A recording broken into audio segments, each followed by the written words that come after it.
figure this shit out right now. So we're gonna play some Rocket League for you guys, and we're going to talk some bullshit. So how's Brandon doing? I'm straight. He's straight. Kind of disappointed. Why is he disappointed? Talking like, why is he disappointed? Well, yeah, because we've been sucking some serious dick at some Rocket Whoa. League. Oh wait, no, don't talk about Rocket League. Don't talk about Rocket League. Don't talk about the Rocket League. Why is he upset? Why is Brandon upset? I'm in as good as mood. I'm in as good of mood as it depends on the performance of my sports teams. And the Rockets are if the playoffs were to start right now, they would not be in the playoffs. Those guys have not been doing good at all. Oh wait, no, they have been doing good, and they score for your ass. They're average. They're playing at an average, Yes. barely make the playoffs type of team. Even though they do have the talent to be a contender, which really shows that chemistry and just inside the organization stuff does matter. You really have to have a team that works together, and the coach has to be in sync with them, and it's just everything has to click. You have to have all aspects of a NBA team to click in order for them to be a contender. Yeah, and that's a perfect example of. I think it was shock. The reason why it was shocking, I believe, is because we have damn near the exact same team we had last year, same players, and we went to the Western Conference Final. We were a series away from being in the championship last year, right? Mm-hmm. And leave it. And we end up just same players, everything, and we just end up pretty much. Wow, we actually even upgraded. We had Ty Lawson in there, which is a good offensive player, but he just didn't work out. Didn't work in the system. In the system in which James Harden doesn't want to give up the ball. He doesn't want to give up the ball to a true point guard. So a true point guard is kind of pointless in the system, and that's why I think what needs to happen if we're going to get better. Let's say we do miss the playoffs. I hope we do miss the playoffs. I do, because I think it'd be a reality check, and I think that's really good because we sneak in at a 8 seed. You play Golden State. Mm-hmm. We sneak in at a 7 seed. And you play San Antonio. That's like an automatic 4-0 through I think we can get a game. Scenario. I think we can get a game on San Antonio. No problem. But I don't think we can get a game on Golden State. I don't think anybody can be able to get a game on Golden State until deep in the playoffs. Yeah. So I think we need to miss the playoffs so we can get a reality check, get a established coach in there, and not have an interim coach. Yeah, in all reality, I don't think you should have let Kevin McHale go so early. Yeah, it was just that. He got you to the playoffs, and the. Oh crap! Sorry, I got into the game. He got let go with what? 15 games. 11. It was 11 games. 11 games. We were 4-7. How the fuck do you do that? How do you let a coach that took you to the playoffs twice go? How do you let him go after 11 games? I understand, some teams start off rocky, and sometimes the chips don't fall the way you want to, but you don't let that type of coach go after 11 games. That's showing. I think there was something behind the scenes that is if something. Somebody wasn't happy. Yeah, if there's something that is so unexplainable, that usually means that there's an issue going on, and Lord knows what it was, but yeah. But it goes to show that chemistry and inside organization, happiness in all aspects has to be there. It has to all click together. Right. Yeah, and it can't just. You put these players together. Oh, they're an automatic playoff team, because obviously we are. We've proved that time and time again with who we had. With who we had, we made it to the playoffs, and we could have went to the championship. But when I say we, whoa, what are we doing? When I say we, I'm talking about I'm talking as a fan. I'm not talking about as I am a player. But you like I said. We have the team. but everything has to click. Everything has to be right when it comes to being a championship team. Like Golden State, that's a team that their chemistry is right. They have absolute awesome players. Wow. And you know, the role players, the star players, everybody just, it's a team. They're a team. Exactly. And that's something that's actually like kind of hard to find. Is it like a team that comes to mind for me is like the Boston Celtics, like a team that just they kind of strive on being a team, you know? Yeah, they got Isaiah Thomas, who's a great player, one of the best point guards. But Isaiah Thomas? Yes, he's averaging 22 a game. Like, I don't know. He's Isaiah Thomas. Yeah, that's how out of the loop I am with the NBA. Did he come out of retirement or something? Like, no, he has no relation to the great Hall of Famer Isaiah Thomas. They just have the same name. But he plays for. He Boston. has no relation at all. His last name's Thomas, and I think his dad named him Isaiah Thomas because he was an Isaiah Thomas fan. Really? So like, yeah, you getting this guy's name? It's like, oh boy, I'm gonna name you after a point guard in the NBA. That's weird. You better feel special, boy. That's weird. Just giving someone. You better play like Isaiah Thomas. Kid's very talented though. I'm about to play like Messi here in a second. Oh. Booty. 1-4. I don't want someone to listen to this podcast and then some people all we do get is comment. You guys suck. You guys suck at Rocket League. We just don't know what that's else not to do. That's not the idea of this. We're trying talking. to just play a game and talk. Okay, I got a question for you. You have a question for me? Yeah, off top. Okay. When do you? Okay, go ahead. When do you have a question? Okay. Are you? Hello. What's up? Hello. Okay. Love you. I don't get that. But question. Yeah, the question. Are you surprised at the fact that nobody in the NFL, see, we're switching gears here, in the NFL has even tried to get in contact with a Johnny Manziel? Are you surprised? Nope.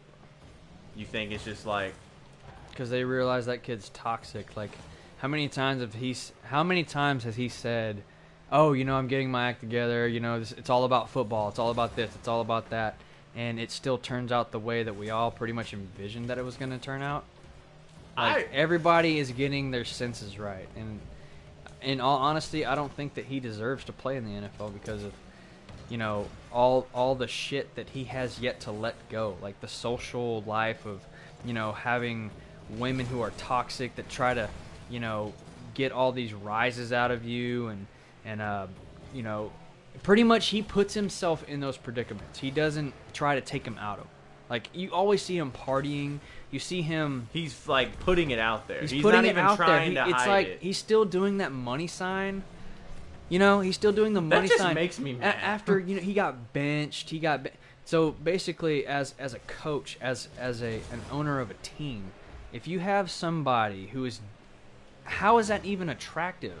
You know, Yeah. how do you even pick somebody up like that? Especially someone who didn't really blow people away when he was on the field.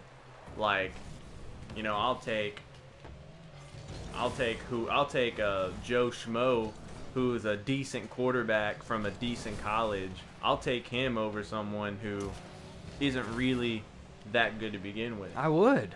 Like, I mean, because all he is drama. It's like he's not out of high school. Yeah, like, we can point out, no bias, just point out the straight obvious here.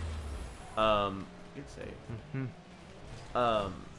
Johnny Manziel, he has talent. He reminds me of a Brett Favre. He has talent. That's an interesting comparison. If he had his head right, he would remind me of an athletic Brett someone Favre. who can get the ball down the field, whatever you want to call it. You know, make the play when you least expect it. That's the kind of player he is. And so you mean just without the bullshit, you know, yeah, there is something special there, but whether or not he's going to make it special is completely up to him. Wow, way to not score. Wow. But it's completely up to him to. He has control of his own destiny, and clearly he has no control of what he does. Right. Because he's so wrapped up in partying, and he hasn't grown up yet. Yeah. And so he's still in the mindset of like, oh, this is just fun. And in all reality, it is supposed to be fun, but not like that. You got to understand, when you're not even a football player, when you're a celebrity, there's certain things. There's a responsibility. Things are taken away from you. There's a responsibility that comes with being that high profile. It's the people who believe, you know what, I should be able to go do whatever I want like a normal person. People like that live in a fantasy land. Mm-hmm. Like, come on. There's no way you can go to Kroger and go grocery shopping when you have 1 million followers on Twitter. Like, that's not going to happen. People are going to bother you for days. Yeah. So you gotta understand that people will always, when you're that famous, and Johnny Manziel, I guess he's pretty famous. And so people are always going to have cameras in your face. People are always going to try to catch you. And, like, you just got to know this is not going to work. This whole, I believe I should be able to go out and do what other people do, that's not going to fly. Yeah, like, but wake up. You can do all that stuff, and it totally affect where you're at. Yeah. Like, that's the reason why he's not, a starter for Cleveland right now. That's the reason why no one wants to pick him up, is because of that same attitude. And he doesn't realize that, and that's all a part about. That all has something to do with him just growing up as a person. You don't make those mistakes. You sit back and say, how is this going to jeopardize my career? You don't just say, oh, this is fucking fun, put my money signs up, I'm making all that money. But you know what? What are you when all that money goes away? Not even making you were Johnny Manziel, someone who, made Texas A&M relevant again. You know what I mean? That's true. And that's a fact. This connection's terrible. Yeah. You made Texas A&M relevant for, a year or two. And then you went to the NFL draft. And when you should have got your education. Point blank period. Yeah, I hope he's investing well. He's not smart. It's like I said, it has a lot of growing up. It's just him. He needs to grow up. Yeah. If he wants to be anything special in the NFL, there's a maturity that comes with that, and you just have to do You have to do it. You got to, hike your nuts up and just do what you need to do. Point blank period, dude. Stop messing around. Oh man. But, I think. I'm trying to think of when he could possibly get back to the NFL. No one's gonna pick him up. I think it would have to be some like serious changes. I think he could possibly be when preseason gets here. I think he could be maybe a preseason signing. Who would want to pick him up? Oh man, yes. I don't know. Like that's hard to. You had it too. That's hard to say. Because even Cleveland doesn't want his ass. That's Cleveland doesn't want him. Cleveland doesn't even want his ass. I'm super happy that RG3 ended up in Cleveland. Really? I think that kid. I mean, kid's got so much talent and got benched for Kirk Cousins and didn't even know why. Like Kirk Cousins at the time was playing crappy whenever he was put over RG3, and so RG3's like WTF. And then there's that rumor that the reason why RG3 is not playing is because if he gets hurt, then they have to give him. If he gets hurt, they still have to pay him like a $12 million bonus or something like that. It was some crazy like political stuff, but Kirk Cousins ended up being pretty good. It's all business. It's all political. Yeah, I don't know the exact details, but there is a large sum of money that Washington would have to pay RG3 even if he would have gotten hurt, because he was getting hurt a lot. He had like a knee injury and like an ankle injury, but and they didn't want to pay him that money if he would have gotten hurt. So they benched him. They put him third string. Sometimes he didn't even dress for the game. Colt McCoy ended up playing more than RG3 did. So I'm glad to see him. The kid's super talented, and us being from Houston, I was actually hoping. I didn't even think Osweiler would be a choice. I thought there wasn't a chance this boy's leaving Denver. Mm-hmm. So I was hoping he would end up in Houston, but I'm glad he gets a fresh start. Cleveland will draft a quarterback, whether it be Wentz or Goff, and Cleveland draft a quarterback? Get the fuck out of here, dude. Especially when they should, because that's all. I was thinking about that in the car. Oh my god, I was thinking about that in the car when I was driving one day. I was like, you know what? Now I'm thinking about it. Cleveland has never really, in recent history, went out and got their guy. They've never done it. Let's think about it. Colt McCoy, 2nd round pick. Brady Quinn, late 1st round pick. When they've had picks before that, is what I'm saying. Mm-hmm. Cleveland's never went out and got their guy with their 1st pick. Mm-hmm. And I think this is the year that they are actually going to do that. They're going to get their guy. They're going to get... Well, they have RG3, who could be a safe guy. And if it doesn't work out, then you have the rookie. Yeah. So you think they're going to pick a quarterback in the 1st round? First round, yeah. They're going to get Goff or Wentz. I personally would take Goff over Wentz, but that's just me. I've done a lot of unnecessary studying on the upcoming draft. But you get Goff. You'll have the good old-fashioned, no politics, just good old-fashioned training camp, preseason. Whoever is better whoever played better after the 4th preseason game is your week 1 start. Yeah, but don't you think that in order for Cleveland to get RG3, they had to have pitched to him, hey man, you're going to start over here. Yeah, I mean, I don't know. I don't know if that was said. RG3 is not going to sit there. He didn't sign for a bunch of money though. That's the thing. He signed for like a backup quarterback type deal. How much is his contract? Fun fact. Him and Chase Daniels, who signed with Philly, got similar contracts. And Chase Daniels is with Sam Bradford over in Philly. So he got kind of like backup quarterback potential. And the people in Philly said that, Bradford and Daniels will compete. Mm-hmm. Which I think is kind of dumb because Bradford got a bigger deal. But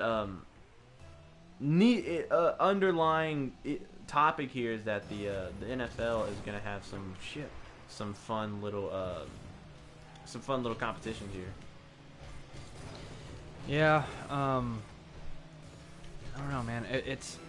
I view the NFL as like a huge roller coaster. And every team goes through it. I mean, regardless of if you win a championship, just depending on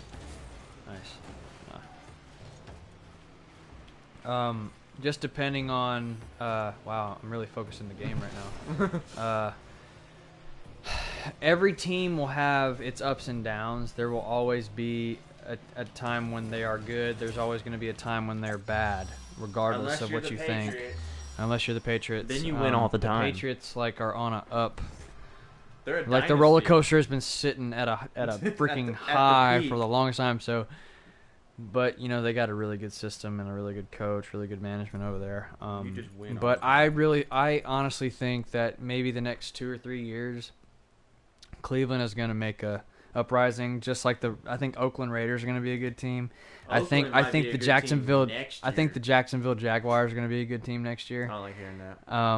Yeah, dude, you gotta dude, I don't like really? That. Like what the offense and what you saw, like Mariota and Blake Bortles, those guys are top notch for how young they are. Watching the AFC South. Jacksonville Jaguars is a top 5 offense, dude. Where the hell did that come from? They have a top 5 passing game. They don't have a running game. Okay. I would much rather have an offense that passes on anybody as opposed to a running scheme that doesn't do anything. Touche. It just gets a little one-dimensional, and I think that's why they get stopped a lot. That's how Houston beats them every single time. They just know, okay, this team's going to pass a lot, and let me put out a bunch of DBs, and I'm going to catch interceptions. Yeah. But it was also a high-scoring game, though. Like the last time we played Jacksonville, it was a high-scoring game, right? It was like 43 to 38 or something like that. It was not. What was it? You could whip out your phone real quick and check, but we destroyed Jacksonville twice, I believe. This year? This year. We beat them. Blake Bortles, Alan Hearns, and the other big guy. Yes. We beat them pretty bad this year. Look at that. Look at that. I'm actually gonna check it right now. Alan Hearns and what's his name? Robinson. I don't know his last name. I don't know his first name. Alan Robinson. Alan Robinson. But I don't know. God. Let me take a look at the schedule here. I'm going, since you're checking. Yeah, just do what you do. Okay, we beat Jacksonville 31-20 the first time. And then the second time, we beat them 30-6. So yeah, double-digit wins in a blowout with the last game. Well, yeah, you're right then. then that makes, God,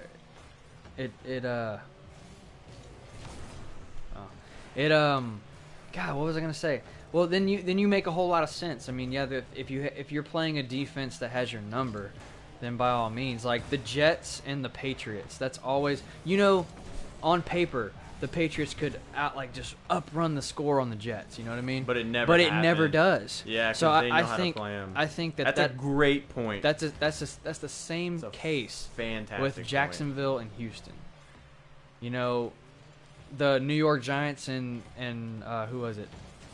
Who is it? New York Giants and the Redskins? Is that the rivalry? That is. They're in the divisions. Yeah. But and that game usually ends up as a 20-19, 13-14 type game. Right. It's a team that knows each other. There you go, brother.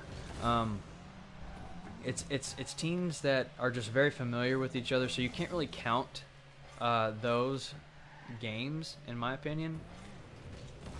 But you can't deny the fact that the Jacksonville Jaguars have an offense that could run up the score on a lot of people. And that defense is going to be kind of nasty, too. Exactly. They just got Malik Jackson, who is like the best defensive end in free agency. He got paid huge money to go play down in Jacksonville. Yeah. Where'd he come from? Denver, the Super Bowl team. And then they got Prince Amukamara, the corner, from New York. Mm-hmm. Man, team's not going to be that team. You don't want to say, hey, this is an easy win.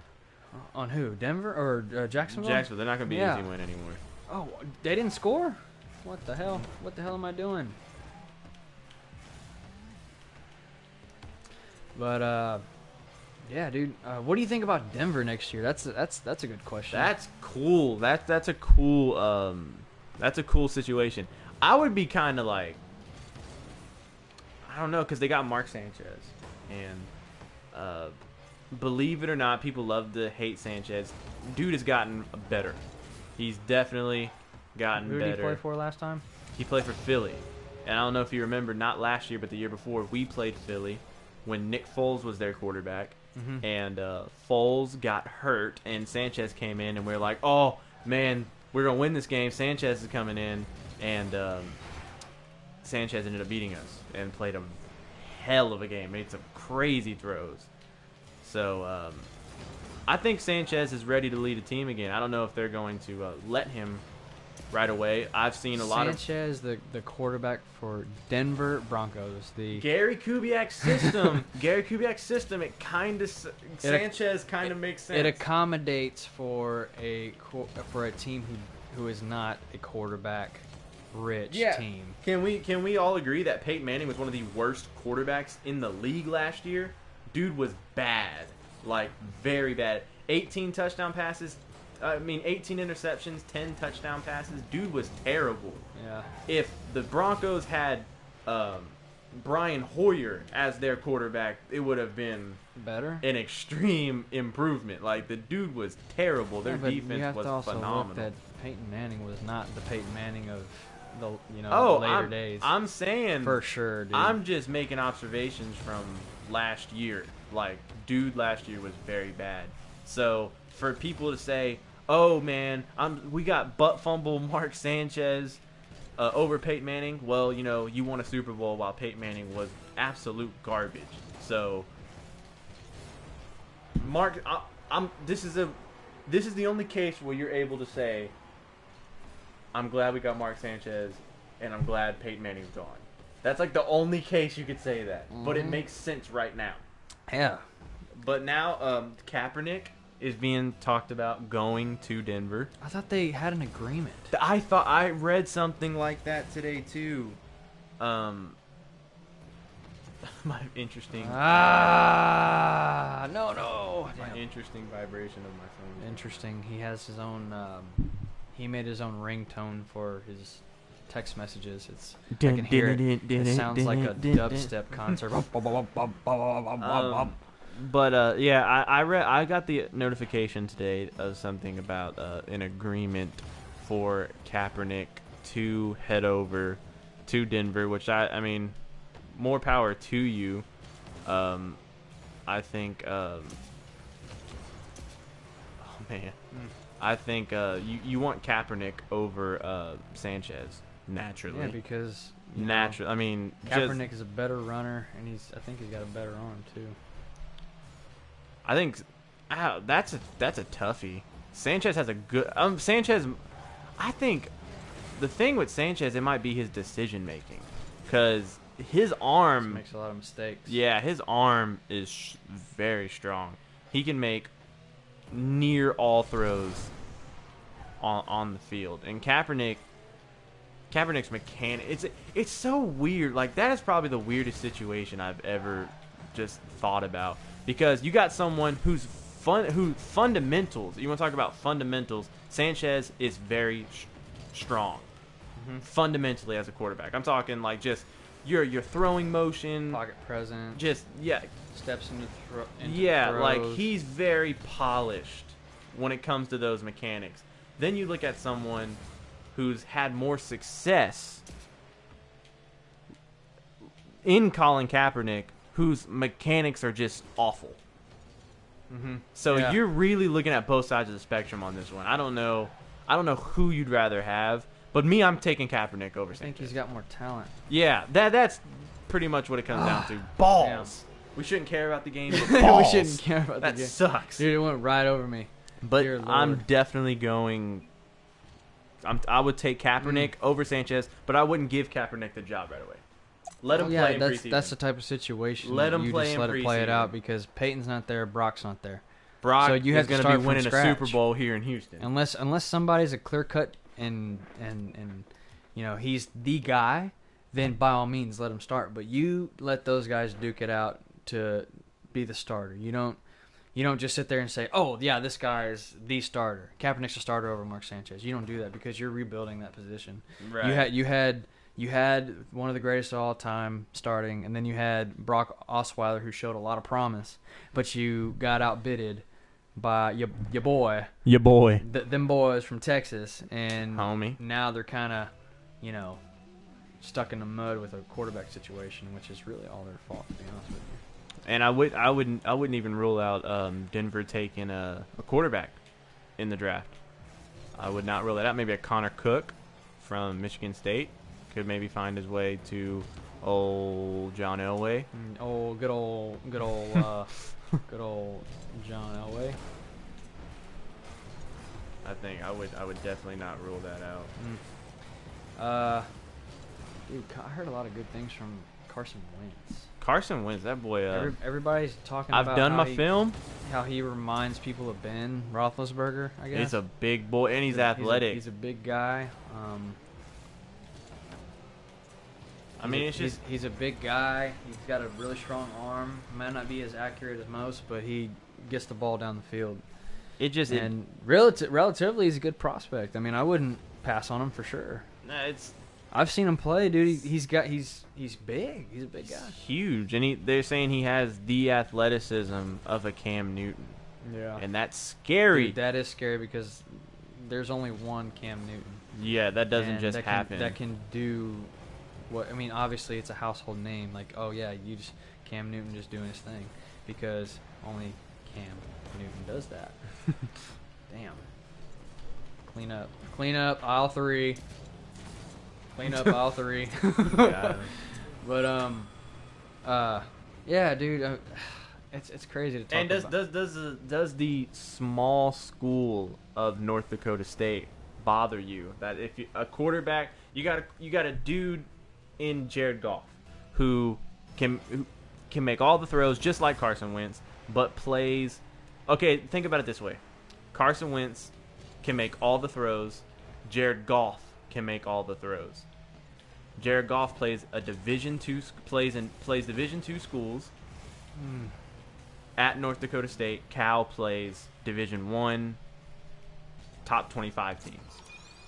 Does that bother you? Does Goff maybe get an edge because this guy's playing at Cal, while this guy's playing at North Dakota State, while Cal's playing USC, Alabama. I have no idea if they actually played Alabama, but they're playing these schools while North Dakota State's playing Eastern, Southern New York State Tech, School of Technology. No, I got you. I get your question. Do you give the edge to Goff, or you're saying, hey, talent's talent, and that's what we see? Well, Cam Newton came from Brenham.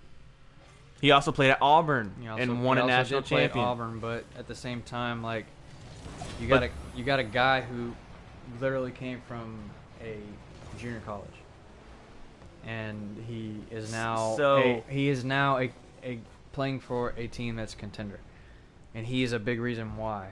So I kind of put that into perspective as far as like people coming from a small school. And I don't want to cut you off. I'm just going to throw this in there. So you're saying we shouldn't fault Carson Wentz because he didn't have the opportunity to go to a bigger school like Cam Newton? Yes. Okay. Because just because he didn't doesn't mean that he doesn't have the ability. Yeah. There you go. Point blank. I mean, you could think about the quarterbacks that came from small schools. Tony Romo.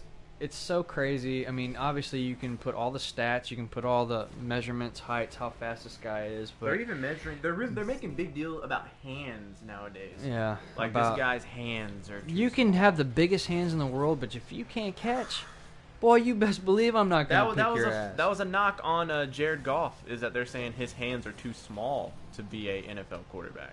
I was like, that's a first. That's a first. Oh my gosh! Never heard that one before. Shut up.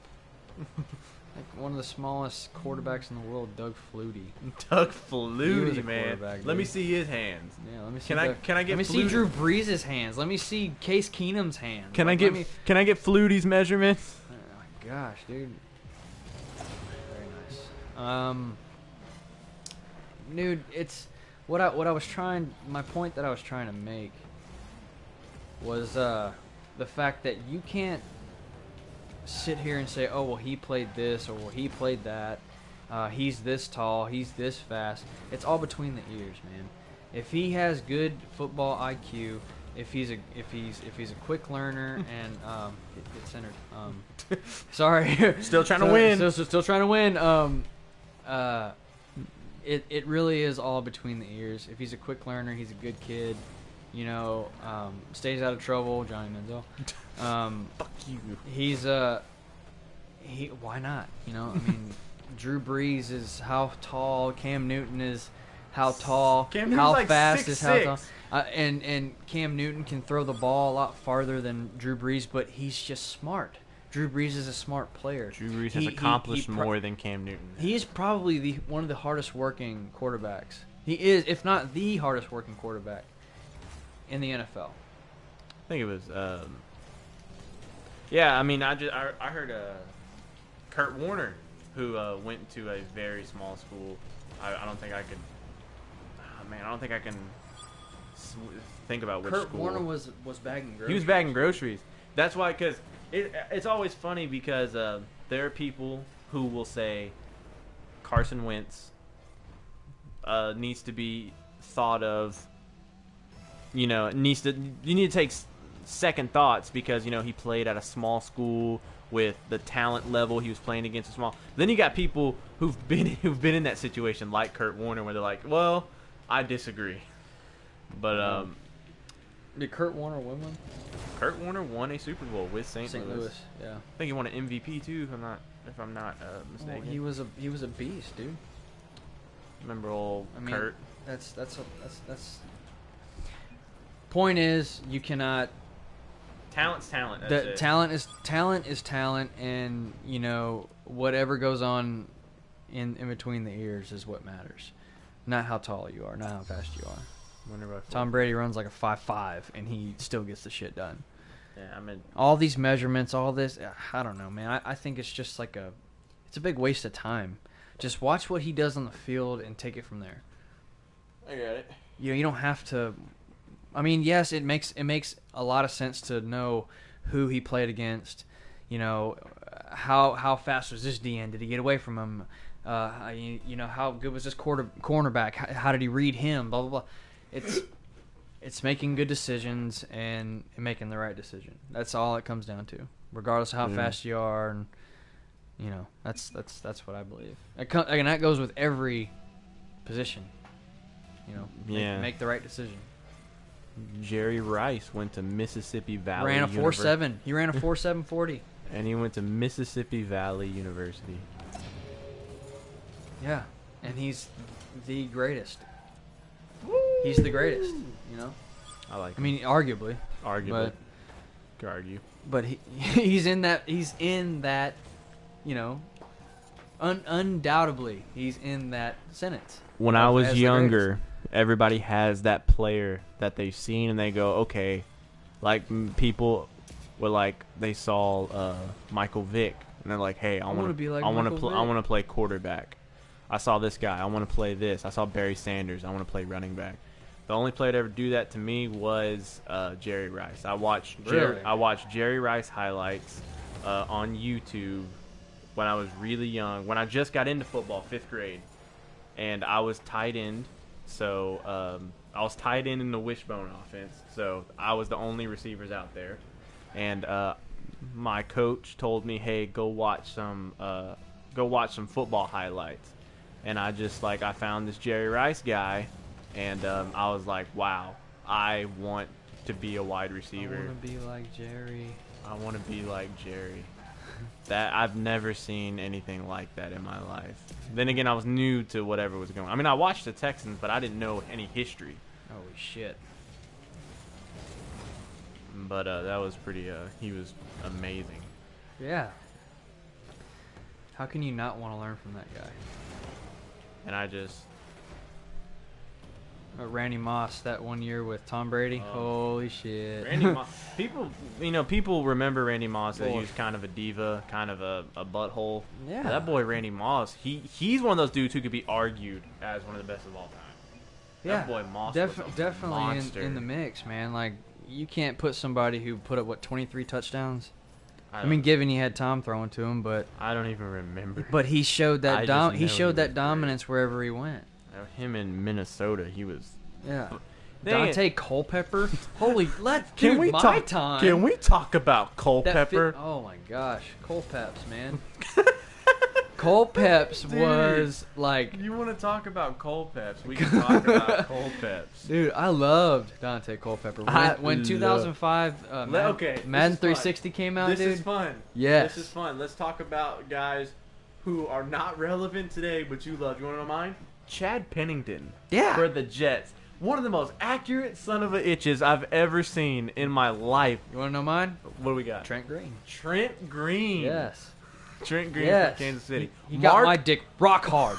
Mark Bulger from Bulgin? Yeah. Mr. Bulgin? Are you kidding me? Dude, Bulger was a badass. Oh, man. Oh, my gosh. I'm missing like crazy. But we're playing. Man, I remember...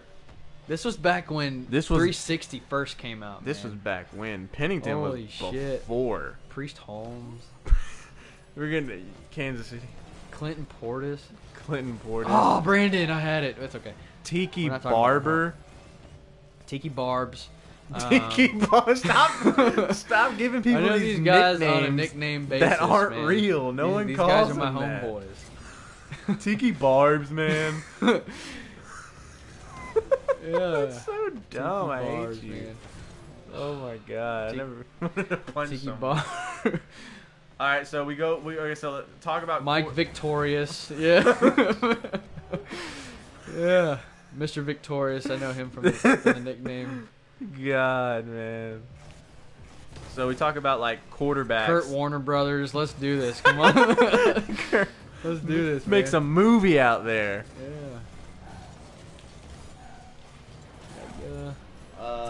Okay, so let's talk about quarterbacks that aren't relevant now, but you thought, hey man, this is a good quarterback. So you said Dante Culpepper for sure. I said Chad Pennington. You said Trent Green. Trent Grizzle. I said Mark Bolger, who had like one good season.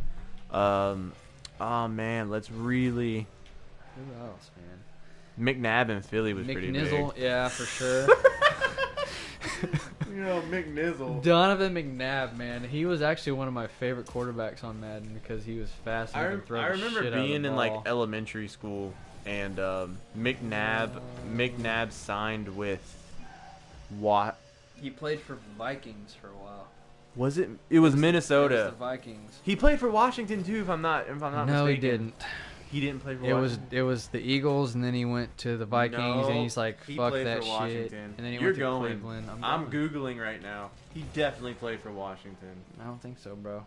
Donovan McNabb. If he did, he did. If he didn't, he didn't, man. Washington Redskins.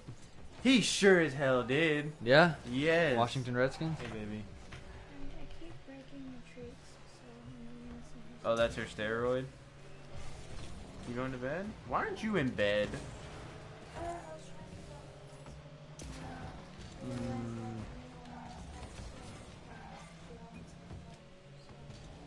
I'm sorry. Alright, let me get Bye, Tawny. Bye, Tony. Now back to you, motherfucker. He did play for Washington. Damn, dude. And I remember, was thinking about when he played for Minnesota, and I remember thinking, man, him and Adrian Peterson, that's pretty cool. And then I remember one game he threw for like 40 yards and had like 2 interceptions, and I was like, he's done. Like that, you have a game like that, you're done. Just like Brett Favre. Brett Favre. I was totally waiting for you to be like, what? Brett Favre, man, didn't know how to quit. But the thing is, he went and played for New York, and he had a not-so-good season. It actually wasn't really good at all. And then you're thinking, this guy's definitely done. Nope, he has one more in him, and he's actually going to have a good season in Minnesota. Dude, so he really... I'll never forget it, man. I think him and Sidney Rice made... Was it Sidney Rice? I think it was Sidney Rice. He made the most epic, like, last-minute... throw, end zone, toe tapping, motherfudger. I had the most epic catch I've ever seen in my entire life. Epic throw, epic catch. Like I've never seen anything like that in my entire life. I had the biggest crush on Sidney Rice. I thought his size and his speed. I thought he was gonna be the next Dante Culpepper. He's gonna be the next Dante Culpepper. Yes, that's exactly what he's going to be. I don't know, man. There's a lot of guys back in the day that I really looked up to. I figured you'd be, since you were tied in, you'd be all tight endy and I like Antonio Gonzalez, Antonio Gates, and what's that guy from the Falcons? What guy for the Alge Crumpler? No, the Chiefs. And Tony Gonzalez. Yeah, Tony. I was like, who are you talking about? Yeah, Tony's Pizza, dude. Tony's Pizza. Yeah, Tony Gonzalez, one of the best. And then Heath Miller's retiring this year. Miller. This might sound incredibly racist, but it's actually kind of positive. I've always had an obsession with black tight ends. I always thought they were... God, that sounds terrible. All right, now we're getting into this. No. Is it because they're big, muscular, run fast, they can move a lot of weight? Well, can we just be honest that the African American tight ends were always faster than the other one, than the white, or even the Tony Gonzalez, the one Mexican. But they were always faster and more athletic. Vernon Davis, Alge Crumpler, Martellus Bennett, Fred Davis, Martellus Bennett. Like the list absolutely goes on. I'm probably missing some. Ladarius Green, Virgil Green, like all those guys. Go on Madden, look at their speed, and it's all like mid 80s. Yeah. And then look at like whoever else, and it's I think 7. Like, and they're playmakers, and it's go to the garage, man. We're going to the garage? Going to the garage. But that was a weird segment. I gotta mix it up, man. I gotta get something different. Like, I'm thinking of, like, one of my... Man. See, like... What's that guy, Todd Edhart? From the Cincinnati Bengals. Eifert? Eifert. You said that name weird. Jason Witten. He was good. Witten is good. Tony He's Gonzalez. Very reliable. Heath Miller. Rest in peace. He retired. He retired. Who else? We got the guy from... The Carpenter guy from the Vikings. Is his name... What are you talking about? Kyle Rudolph plays for the Vikings. I was close. Mr. Rudolph, he played. The more we get into this, the more you see. Owen Daniels, he was a good one. Owen Daniels in his prime is very. He was a good one. Now we're talking about white and black. We're on a good subject. New subject. No. I don't know, dude. I think it just all comes down to players, man. If they're fast, they're fast. It don't matter how dark they are, white they are. Makers. I need someone who's gonna straight up go in there and outrun linebackers, sometimes safeties, and catch hard passes. Tight ends are awesome. Shouts out to Rob Gronkowski. Shouts out to the Texans tight ends. C.J. Fedorowicz. Question. Yeah. Ryan Griffin. He's gone.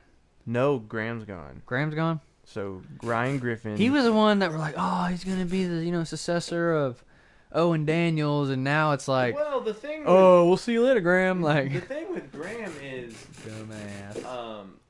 He was one of those guys who was like on the team for forever and sideswipe me, bro, and never got a chance to play. And then when Daniels left, it's like, all right, this guy's pretty good. But then once he got to Bill O'Brien's system, he just did not know. Yeah, but I don't think Bill O'Brien had a system to where tight ends could flourish, because one, Bill O'Brien is such like a game plan guy. Everything is different every week. So I don't feel like he had given. Let me go ahead and say this. I don't feel like he felt that he had the talent to use a tight end in the system. He felt like these guys ain't showing me shit, so I'm gonna have to just go out with my receivers. Where a normal system, it would be like, okay, we have to Cubes in a Cube system. Yeah. He's like, we're gonna use you whether or not you're good or not. Because that's how Cubes did it. Yeah. But Bill O'Brien's like, if you're not playing, if you ain't showing me shit, then you ain't gonna get shit. We're gonna call plays where you just block, or you just go run a flat or something. But okay, well, let's get into this topic. Would you rather have a head coach that is more or less like, hey, you ain't showing me nothing, you ain't gonna play, dude, I'm sorry, we ain't gonna give you no ball coming towards your way, you're just pretty much gonna be a decoy out there, as opposed to, hey, we don't care how good you are, we're gonna use the shit out of you? Which coach would you rather prefer if you're a GM or if you're an owner of a team? What coach do you go for? Do you go for a Bill O'Brien or a Gary Kubiak? See, there's pros and cons with both. Yeah. One is obviously going to be better at player development. The one who plays him, even if he doesn't play or not, you're going to get good. You're going to get better. Okay, a question. Do you think Owen Daniels only became good because he played under Gary Kubiak? Yes. Point blank period. Yes. Yes. Mm-hmm. You don't think that he would have been the Owen Daniels that we know if he'd have played under a Bill O'Brien system? I don't know if he would make a team. Yeah. In another system. Mm-hmm. Because, I mean, he didn't have speed. Yeah. He had hands. Mm-hmm. Definitely had hands. Like, and see, that's what I don't understand. Like, you had, what was his name who came from, Garrett Graham? Not Garrett Graham. What is his name? Tight end, super athletic, super tall, came from the Saints. He went to Seattle. Graham. Yeah. What's his name? Jimmy Graham. Dude, they used the shit out of him. I think Drew Brees used the shit out of him. Not Sean Payton. I think it was a mix of both. I think Brees was like, hey, this guy is a playmaker. So throw the shit up to him. I'm going to just throw him the ball. Yeah. Because I'm the quarterback and I choose who I throw it to. Right. And then... Plus, they didn't have any really receivers that were making plays at the time. So. Right. And then he goes to Seattle, and it's like, what the fuck? What did we pay for, dude? Like, that's system, dude. Like, that's a college. He was playing in a traditional a traditional NFL wide but ass air passing, air raid system in the Saints, and then you go to Pete Carroll, who kind of runs like a college offense, and he's like pistol. Like what does a tight? Do they even make tight ends in college anymore? Like he was out of place, and he started to play better, but then he had a freak injury. He got hurt, but yeah, it's just system. You know, like there's some players who can flourish one way and then can flourish on one team and then will get cut in training camp on another team. Okay. Like it just doesn't work sometimes. Yeah. All right. Well, here's another one. Here we go. When you're talking just importance, you're talking about you're drafting. I'm drafting. Every team right now has a clean slate. You know, like every fantasy Madden bullshit that goes on. Top 2 positions that are important. Go. Oh man. Quarterback. Go ahead. That's out. I'm gonna go offense and defense. I'm gonna go. No, you have 2 picks. And I can. What is the first thing you go for? Jesus Christ. I'm making a point here. I'm making a point. I might not make your point though. I might have just a different mind here. If I'm choosing, I'm going quarterback. Or are you saying can I not pick quarterback? Or are you saying you can pick quarterback? Well, I know it's going to be your obvious choice. Quarterback, and then on defense, I'm picking up I'm going cornerback, defensive back. Those are my 2. That's who I picked. Yeah. Okay. Because I'm saying like a guy who can throw touchdown passes on offense and a guy who can make sure Odell Beckham doesn't drop a $160. Okay, you said quarterback and corner. Yes. Top 5, go. You said corner and quarter. What are your last 3? Oh, I gotta choose more? Yeah. Wide receiver. Offensive tackle, preferably the quarterback's blind side. That's 4. And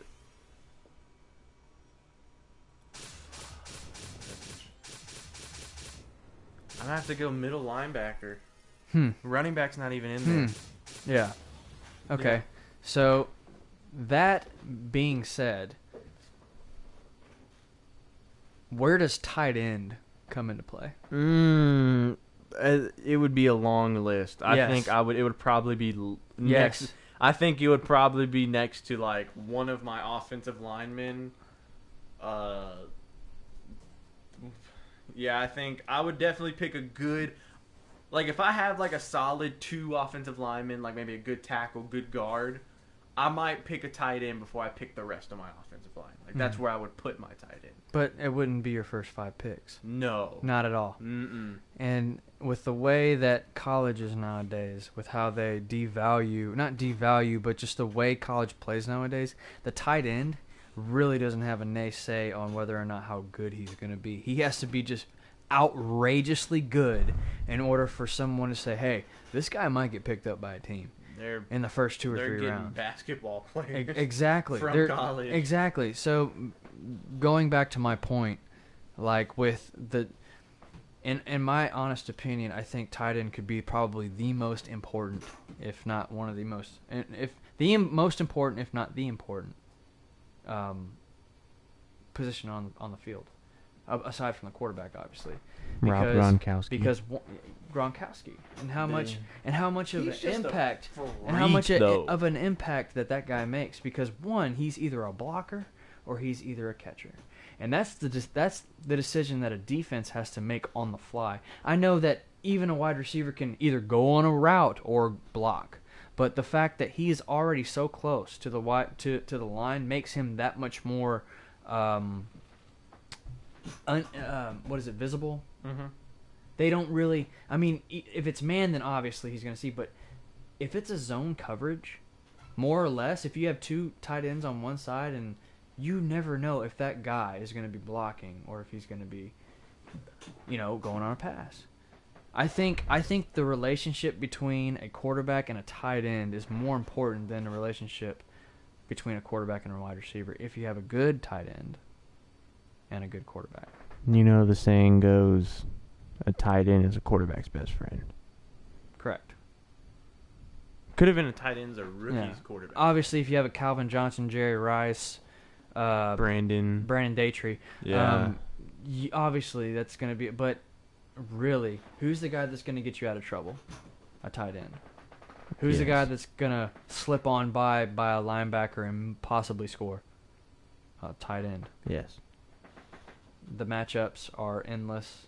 You know, if he is a good blocker, then by all means on a stretch play, he's going to be the reason why that running back runs for a touchdown.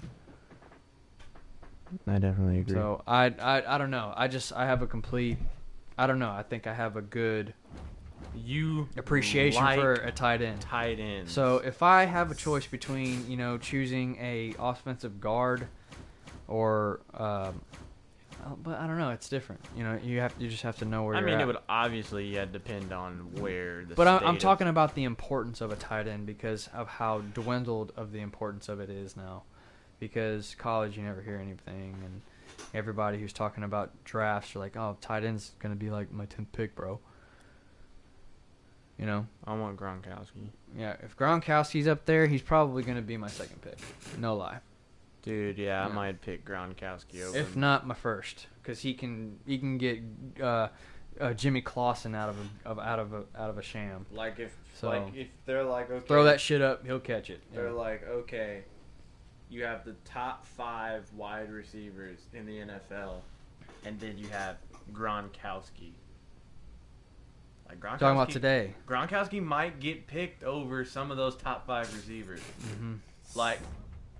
I love DeAndre Hopkins to death, but it's like if you have a choice between DeAndre Hopkins and Gronkowski, I might choose Gronkowski. You'd be stupid if you didn't. Gronkowski's the ball looks like a Nerf ball when he's holding it.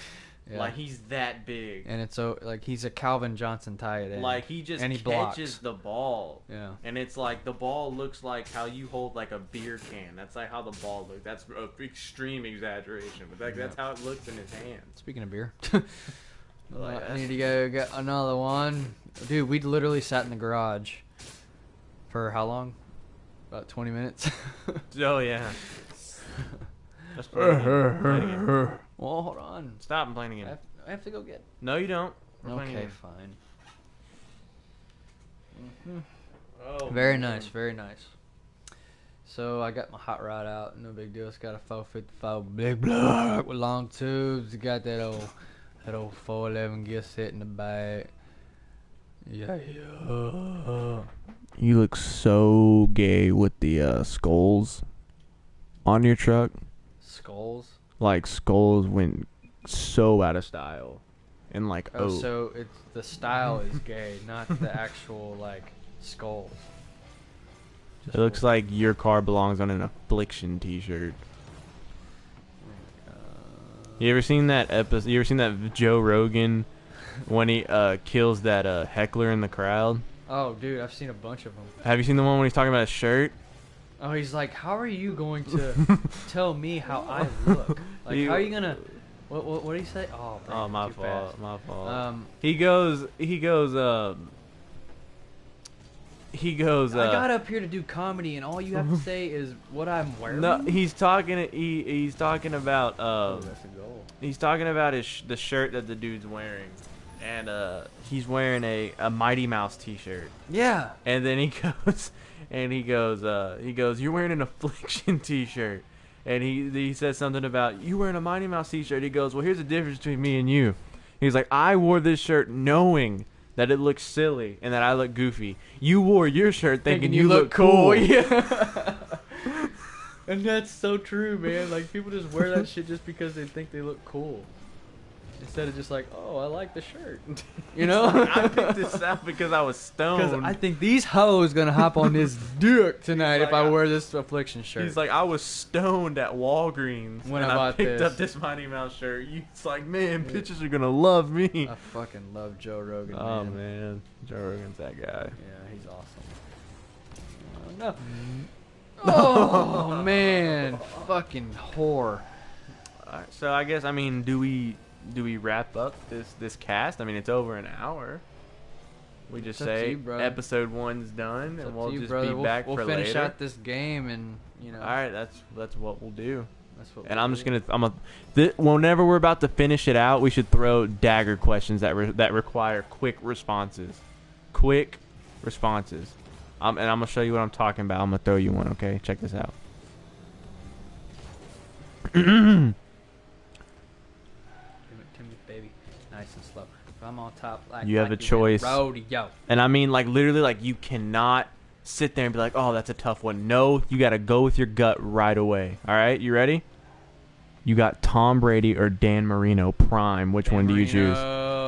Really? That's what you choose. I just like it because I like the Dolphins. I like his name. Marino. I like the colors. All right. I really fucking hate Tom Brady because of how good he is. All right, you give me one. Come on, quick. Okay. It could be anything. It could be basketball. It could be football. It could be just. It don't even have to be that. You could be like, "What's your favorite food?" Like, it could be. Just give me some dagger questions. Hakeem or Kareem?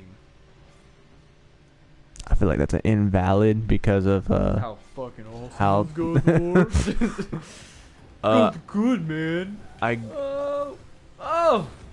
I would go non-biased. Denominational. Non-biased, honest opinion. I would go Hakeem because of his ability to make plays for other players, while Kareem was more of the star, take all the shots type of guy. Wasn't he the guy who had 100? That's Will Chamberlain. But Kareem was more of a I'm the star, I'm gonna take my shots, while I totally just owned that shit. I by got the way. you. We're not supposed to talk about the game. But while Hakeem was more of a get some assists too, make plays for others, make your team better. So yeah, I would go with Hakeem. All right, I'm gonna give you one.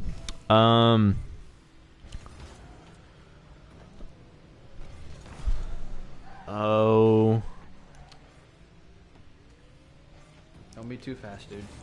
Right?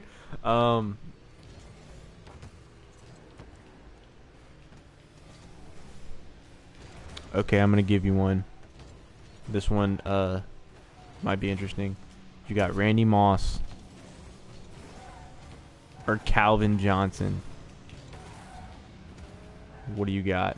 Calvin. You'd go Calvin? This day and age, yes. Calvin. Calvin. Okay. Short and sweet. With just with everything, like with the type of players nowadays, I don't know. I think Jerry Rice wouldn't have done so well. I said Randy Moss. Oh, Randy Moss? Yeah. Oh, dude, I thought you were talking about Jerry Rice. Well, I said Randy Moss. I don't know why you think I talk about Jerry Rice. Don't talk about his name like that. But Randy Moss or Calvin? Calvin, dude. I think I would go with Calvin. You're going Calvin? 'Cause he's more of a freak. Calvin's career was kind of cut short. His choice. It was his choice to cut it short. But yeah, because he was in Detroit, dude. It's kind of hard to keep playing, even though you're like one of the best of all time. To be honest with you, and you're like, fuck, I'm never gonna win a goddamn championship. Oh, guys. All right. So Come on. We got a minute 15. Come on. You should just give him out. Fuck, I don't. That was dumb. We might have extra time if we go into overtime. Fuck.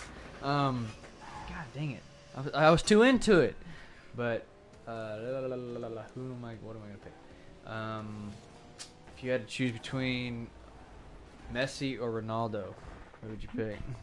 I don't know near enough about soccer, but the fact that I've seen the record books and I've seen who holds records, I'd probably go with Messi.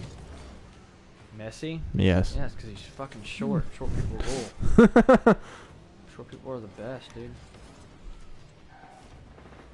There we go. Your Okay. turn. Why is there a basketball thing up there and we're playing RC soccer? That's my thing. That's my profile's picture thing. That'll do, donkey. Okay. Oh man. Playing some serious defense right now. I'm sorry, I don't even care if we're not worried about the game. Shoot. Okay, what is your favorite car of all time? Car? Your favorite Shit, car, that's a dream car. That's a hard You can't question. say hard question. That is a hard question. Dream 'cause I car. love it. Dream. Like you're Hakeem of cars. Damn, dude, I don't even know. It used to be, just growing up, I liked the Dodge Viper.